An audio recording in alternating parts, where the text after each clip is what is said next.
We first met 60 years ago, both recent high school graduates. Rita Ann from Angela Marissi and I was a Sacred Heart. So we were from two different ends of the city.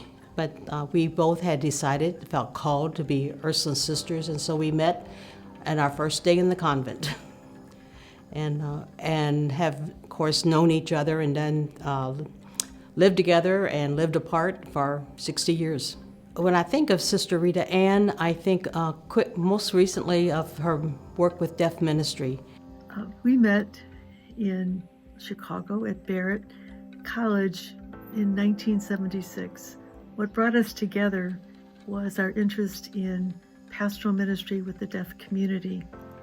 What we were trying to do is to not just translate and use hearing events like TEC and Curcio and try to make them deaf-friendly, but to really study the spirituality of deaf people to see, what it is we could create that would meet their particular needs as a culture, as well as being visual in their communication style. She's always been concerned or worked with, ministered to people on the fringes, people that are on the margins, that she recognized the need for help with the deaf ministry, and that's what she did.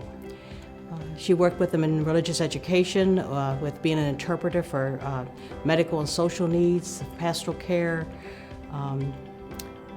helping them find the services that they needed. And she became very proficient in sign language, so often got called on to interpret for the deaf and on all kinds of occasions.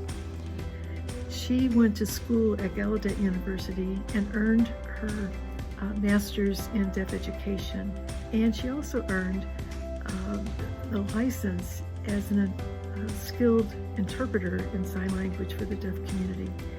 Those are two very difficult accomplishments, and she did them well, and they have been a really gift to the deaf community because her communication is so clear and fluent, which is important when you're trying to teach or listen to someone who's telling their story and needs someone to really get it and to be able to respond appropriately. Rita has received national recognition from the International Catholic Deaf Association after her tenure in Toledo, where she was for, I think, 10 years.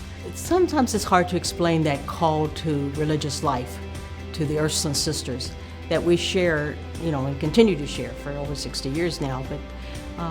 But that it's that nurturing and paying attention to God's voice speaking within you and listening and paying attention, being attentive to and following. And so, our Catholic life is just who we are. It's not an add-on, it's to the core, it's who we are. I'm proud to be your classmate in the convent, and I'm proud that you are being recognized for this award recognition.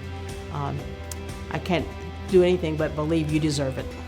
I just would like to recognize Rita as a very talented, generous, faith-filled person who has given so much to deaf ministry over the years.